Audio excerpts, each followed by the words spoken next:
क्या करते हैं, शुरू में एक बुक लगाइए, हाँ हमसे तो ये बुक बन ही नहीं रही है, फिर नेक्स्ट बुक देखेंगे, उसको देखा वो भी नहीं समझ में आ रही है। 2-3 साल तक बिल्कुल कंटिन्यू न्यूज़पेपर पढ़ा मैंने। उसके बाद मेरा एक्साइज इंस्पेक्टर के लिए CGL क्रैक हो गया और एक्साइज इंस्पेक्टर पोस्ट मुझे वहाँ से मिली है। नमस्कार साथियों, मेरा नाम है संदीप गुप्ता। आप देख रहे हैं दा संघर्ष चैनल को। आपने जो पिछली वीडियो में हमें इतना सारा प्यार दिया है, उसी को हम आगे बढ़ाते हुए एक और नई वीडियो लेके आए हैं। आज मैं आपको मिलवाना चाहूँगा कपिल गौर सर से, जिन्होंने अभी हाल ही में CGL को क्रैक किया है। जो 2019 का जो रिज़ल्ट आया है उसमें ये एक्साइज इंस्पेक्टर बने हैं। तो सबसे पहले कपिल सर का मैं हमारे चैनल पर स्वागत करना चाहूँगा सर। थैंक्स अ लॉट जी।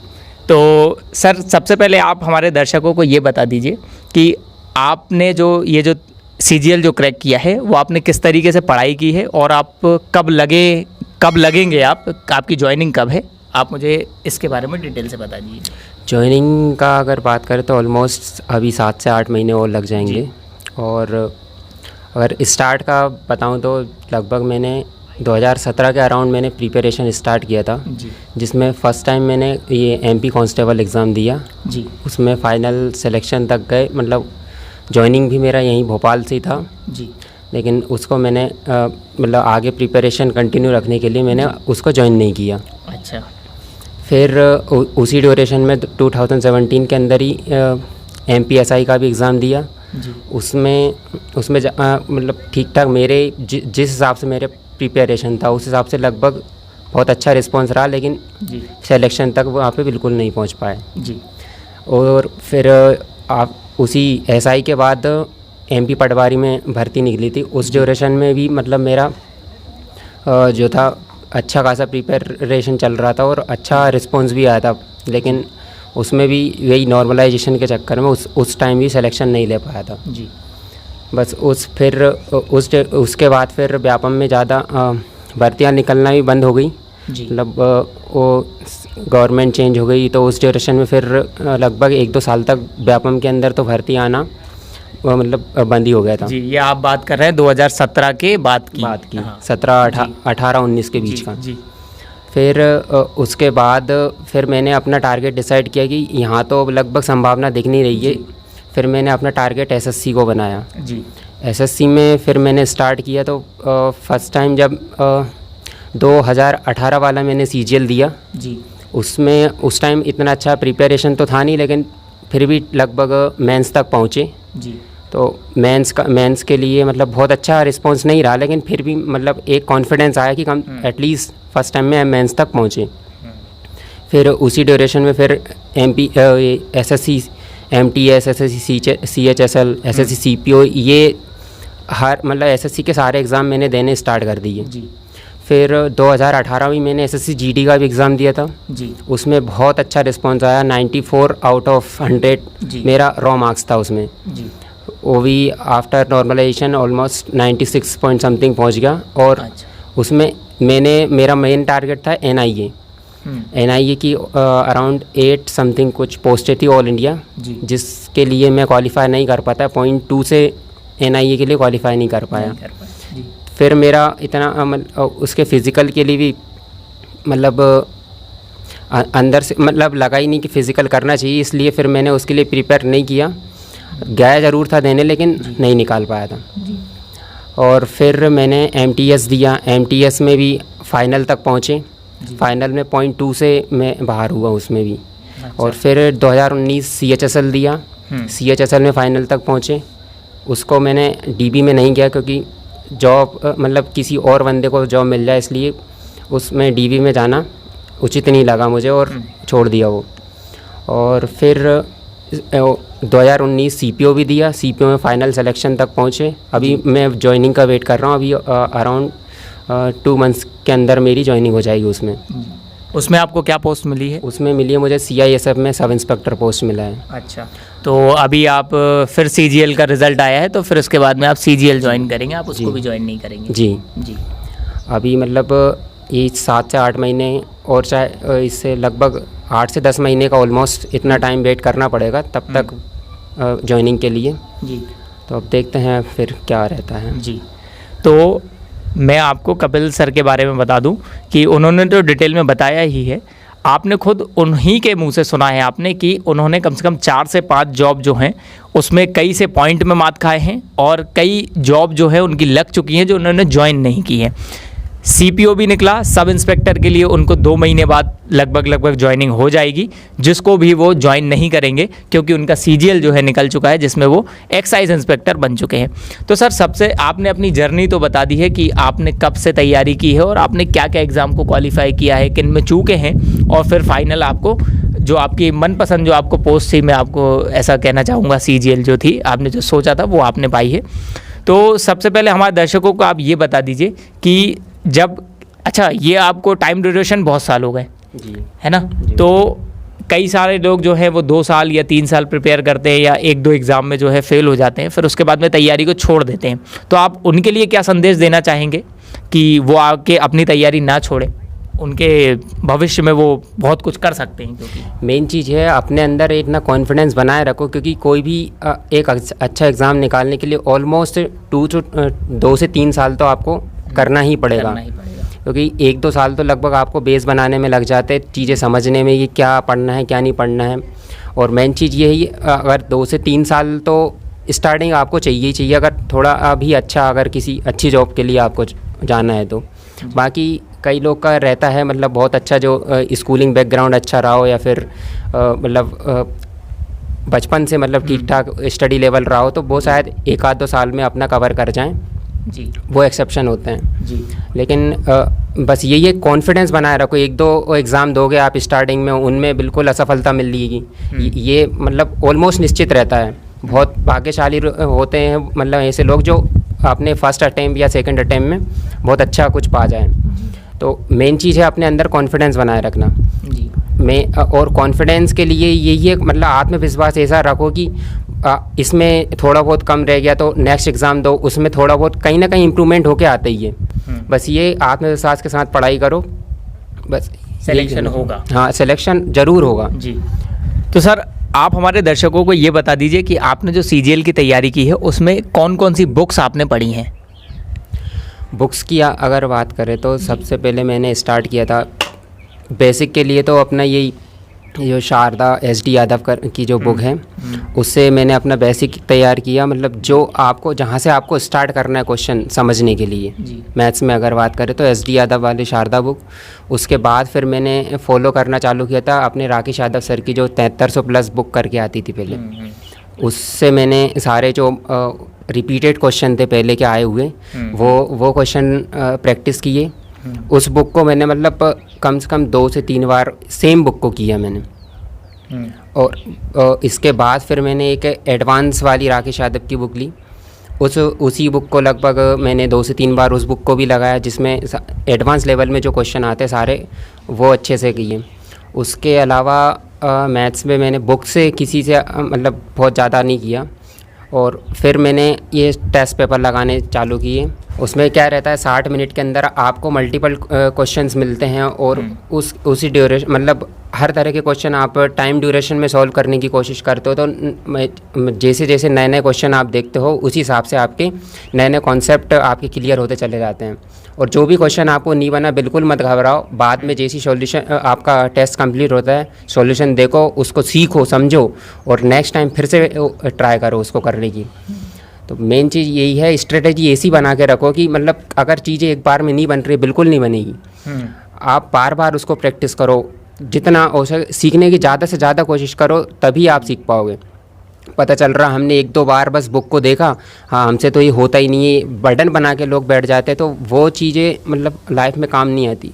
चीज़ों को बार बार उसी चीज़ को अगर बार बार आप रिपीट करोगे तो एक ना एक दिन आप बिल्कुल उसके लिए ऐसे यूज्ड हो जाओगे कि आपको सोचने की भी ज़रूरत नहीं पड़ती उस टाइम में।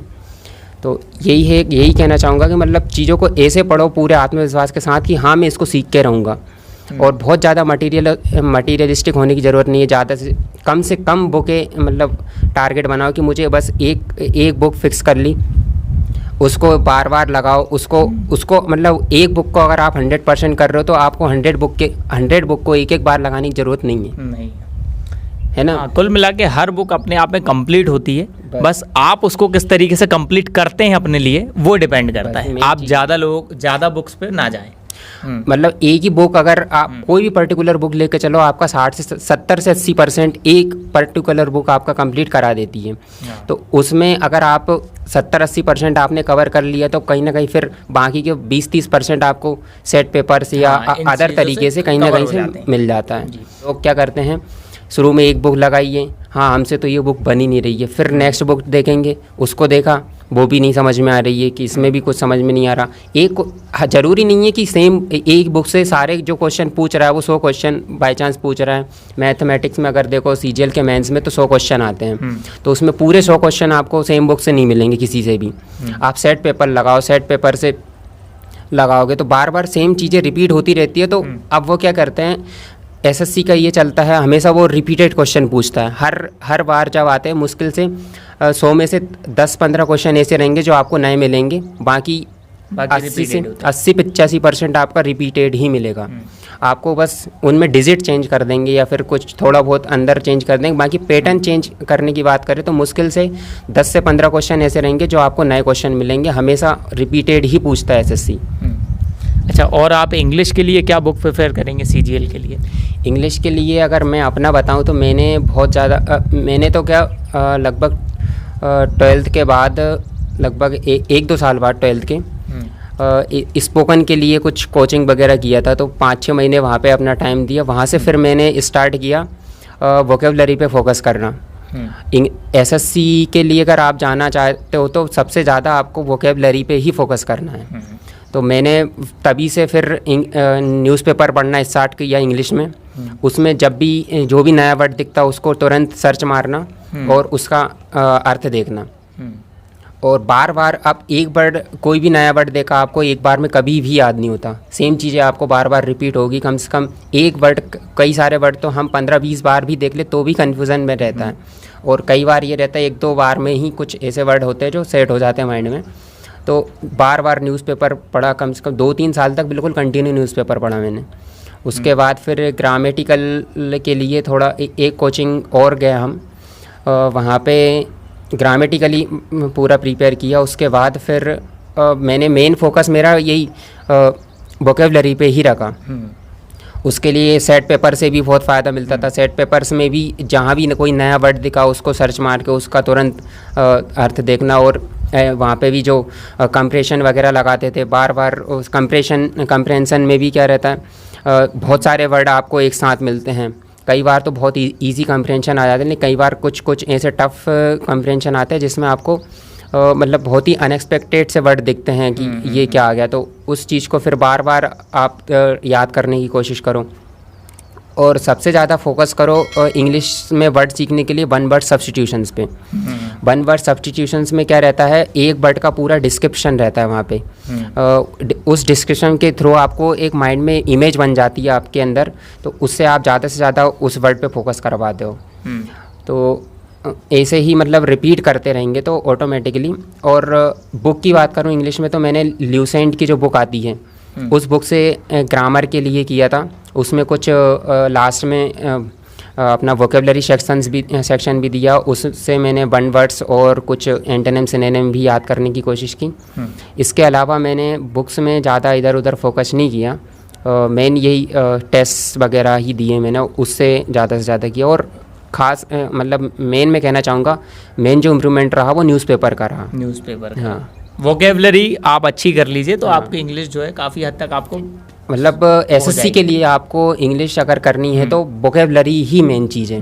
बाकी ग्रामेटिकली बहुत सारा पोर्शन रहता है। ग्रामर तो खैर आप एक बार कर लोगे, तो एक पर्टिकुलर चीज़ है वो, मतलब आपको बहुत ज़्यादा उस पर बार बार चीज़ें को करने की ज़रूरत नहीं है। बहुत सेम टाइप से क्वेश्चन रिपीट होते हैं तो ऑटोमेटिकली आपके माइंड में फिट होता जाता है।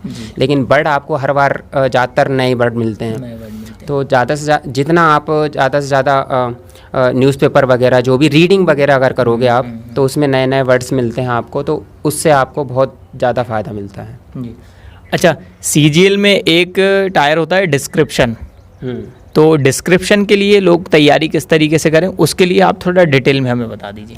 डिस्क्रिप्शन के लिए सबसे मेन चीज़ रहती है, आप करंट अफेयर्स जो भी है, आप आपके आसपास क्या चल रहा है अभी, इन चीज़ों से जुड़े रहना बहुत ज़रूरी चीज़ है। जितना आप करंट अफेयर्स से या फिर जो भी आप आसपास की चीज़ों से अगर जुड़े रहोगे तो ऑटोमेटिकली आपके माइंड में नए नए टॉपिक्स आते ही रहते हैं और आप उनको लिखने में बहुत ज़्यादा मतलब परेशानी नहीं होती उस टाइम में। आपको डिस्क्रिप्शन के लिए आपको 1 घंटे का समय रहता है, वहाँ पे आपको 50 नंबर के 2 सेक्शन आते हैं, जिसमें 50 नंबर का आपका ऐसे रहता है और 50 नंबर का या तो लेटर राइटिंग रहेगा या फिर प्रेसी राइटिंग, जिसको हम सारांश कहते हैं हिंदी में। ये चीज़ें आती हैं।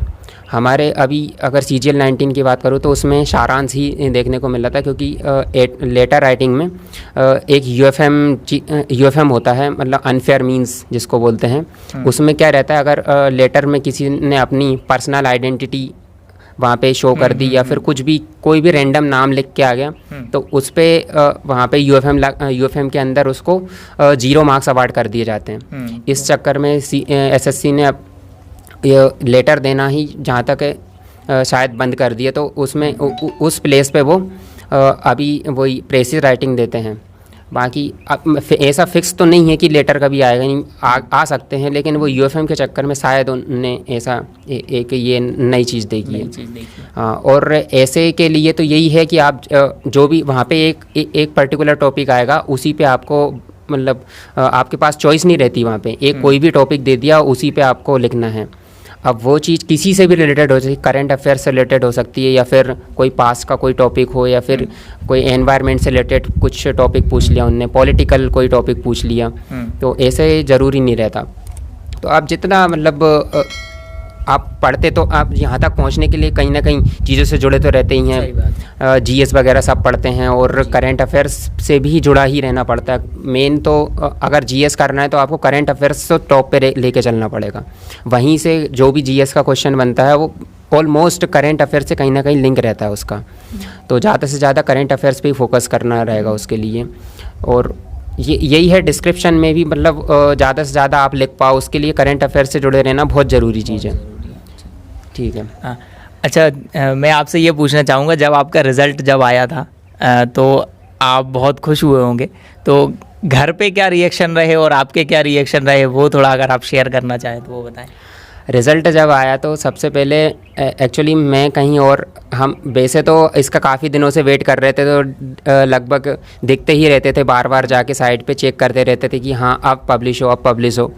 और जैसे उसी दिन मैं किसी और वर्क में शायद बिज़ी था उस टाइम पे, तो मैंने जैसे एक व्हाट्सएप पे स्टेटस खोल के देखा, मेरे एक फ्रेंड ने अपने स्टेटस में मेरा रिज़ल्ट लगाया वहाँ पे। अच्छा। मैं देख के चौंक गया, मैंने कहा ये क्या हो गया। फिर मैंने तुरंत जाके साइट पे चेक किया कि रिज़ल्ट पब्लिश हो गया है। मैंने तुरंत वहाँ पे स्क्रीनशॉट लेके अपना फैमिली ग्रुप में डाला और घर वालों को बता दिया कि मेरा एक्साइज इंस्पेक्टर के लिए CGL क्रैक हो गया और एक्साइज इंस्पेक्टर पोस्ट मुझे वहाँ से मिली है। तो जैसे ही मतलब घर वालों को पता चल, सबका मतलब बहुत अच्छा रिस्पॉन्स आया, बहुत खुश हैं।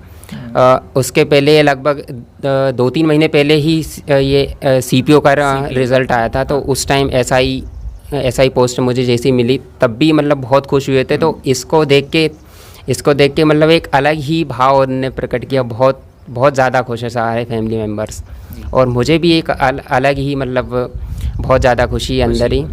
लेकिन अब क्या रहता है, साथ में हमारे साथ में जैसे हम प्रिपेयर कर रहे तो साथ में भी बहुत सारे बंदे हमारे साथ जुड़े रहते हैं। सही बात। तो साथ में बहुत सारे लोग प्रिपेयर करते हैं। अब सबसे पहले उसी साथ में मेरे एक और मतलब मेरा बहुत ही क्लोज़ फ्रेंड मेरे साथ में प्रिपेयर कर रहा था सेम पोस्ट के लिए, लेकिन कुछ उसके टाइपिंग मिस्टेक की वजह से वो मतलब पोस्ट नहीं गेन कर पाया इसमें, तो उसका मुझे बहुत ज़्यादा अफसोस हुआ उस टाइम में। तो मतलब जिस तरह से अपनी अंदर की फीलिंग्स जैसी मतलब अपने लिए कोई भी खुशी आई है उसको प्रकट करने का एक भाव रहता है, तो वो एकदम से चली गई।